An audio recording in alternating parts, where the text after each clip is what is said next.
Today we're going to take a look at the gifts of the Magi. I love studying the Wisemen. When I study Christmas, for some reason or other, I am always attracted to the Wisemen. And I've done a lot of study and a lot of research about the Wisemen and the star and that sort of thing, because it just fascinates me. And so today we're looking at the Wisemen, and next Sunday we're going to look at the shepherds, and then the following Sunday we'll take a look at the gift that God gave us. We'll actually look a little bit at that today. But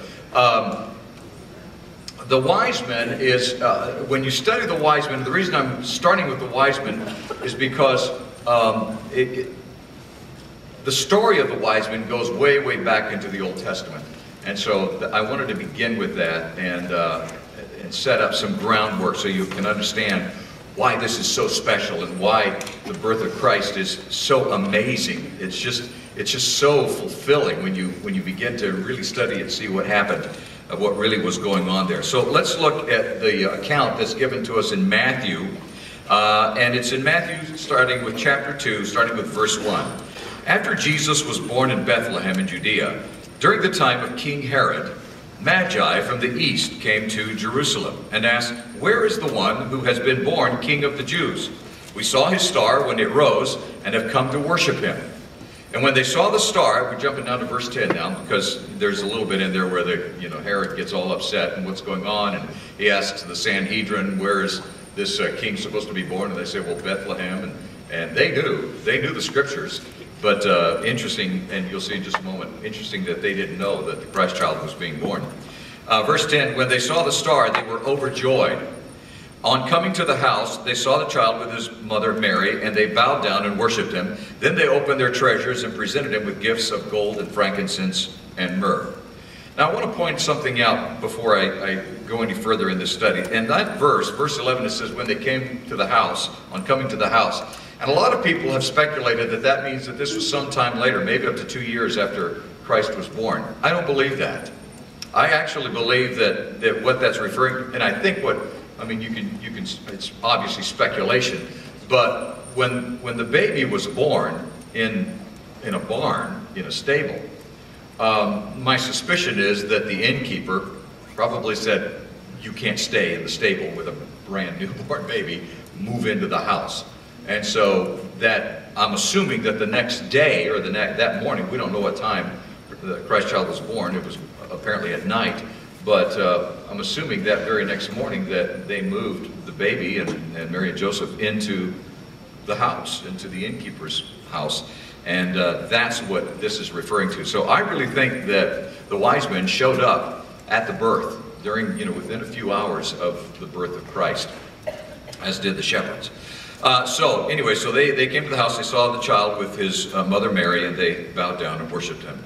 And they opened their treasures and presented him with gifts of gold, frankincense, and myrrh. Now, these wise men, who were they? Where did they come from? This is such an amazing, significant part of the Christmas story. So let's go back into the Old Testament and learn a little bit about the wise men.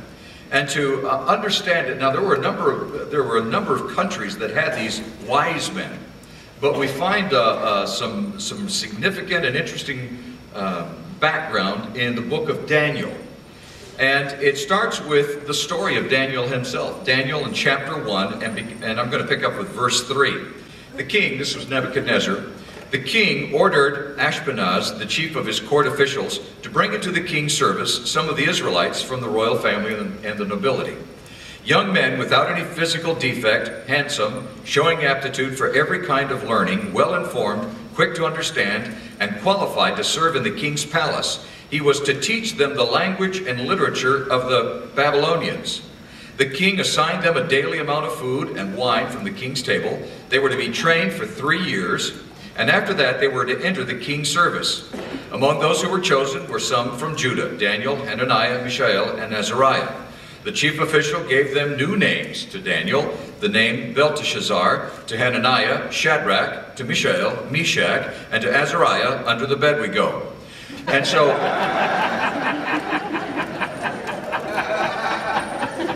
just wanted to see if you were awake. And so these young men are scripted into the service of the king. And what they're going to do is they're going to be educated. And what are they going to be educated for? Well, the king has a dream. And so these guys they've been studying, and they've been learning, and they've been learning about the king's ways, and learning about the country, and becoming students. And they're supposed to be the smartest people in the country. And so the king calls for Daniel, and he says, I've had a dream. Can you tell me what it means? And so Daniel says in chapter 2, beginning with verse 26, the king asked Daniel, also called Belteshazzar, are you able to tell me what I saw in my dream and interpret it? And Daniel replied, no wise man, enchanter, magician, or diviner can explain to the king the mystery he is asked about. But there is a God in heaven who reveals mysteries. Does this sound familiar? As we studied Jacob, to remember this is exactly what happened with Jacob. So Daniel, we begin to realize in the first 2 chapters, Daniel is actually being trained and developed to be a wise man. One of the Magi. Certainly not the Magi that came to the Christ child, but that's what he's being trained for. He is inscripted into the king's student program, as it were, and he's taught all of the language and the literature, and they study to become the most intelligent people in the land. That's what these men did. And Daniel apparently was one of the upperclassmen, as it were. Later on in the same chapter, in verse 48, Daniel chapter 2, verse 48, then the king placed Daniel in a high position and lavished many gifts on him because he was able to tell him what the dream meant. He made him ruler over the entire province of Babylon and placed him in charge of all of its wise men. So now Daniel is the wise man of the wise men. He is in charge. He is over all of the wise men. That's his job. Now, actually, he's elevated to one of 3 presidents.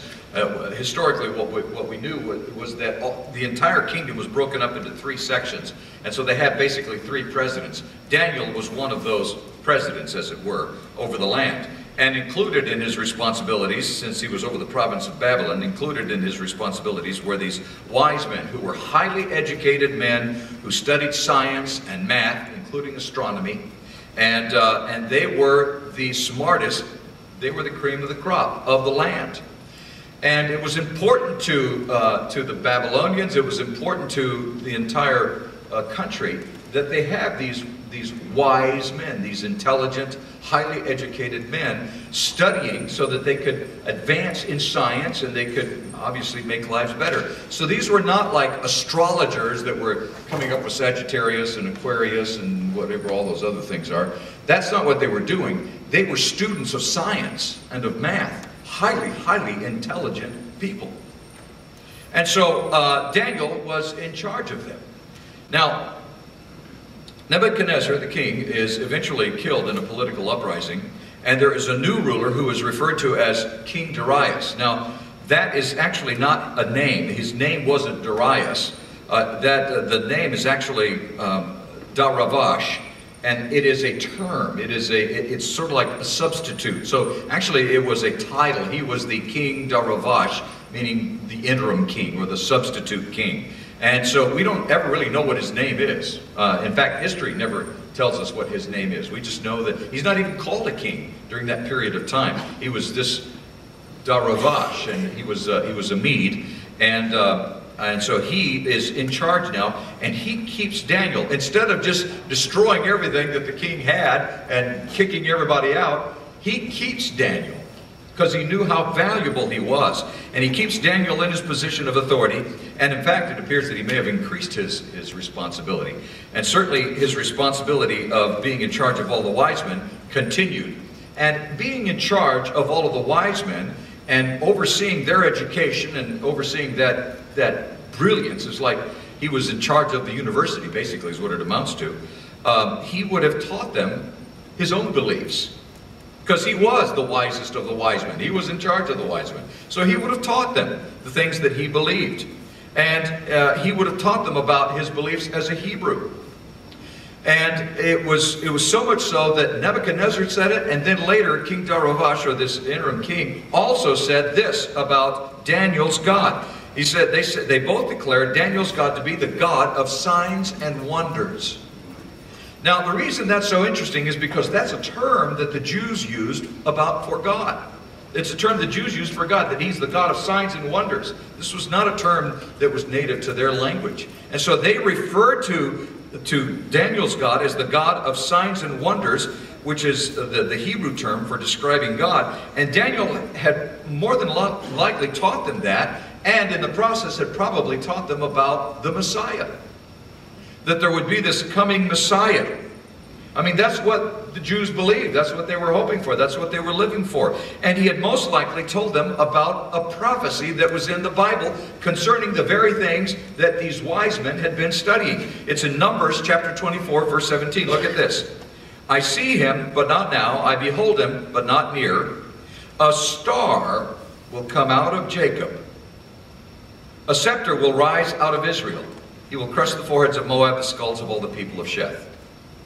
Now, this is important because remember, they were students of astronomy and science and math. And so this idea that there would be this specific star that would rise up and it would introduce this coming change in the world, this new scepter that would rise out of Israel. It's another way of saying a king. A new scepter out of Israel who would defeat his enemies.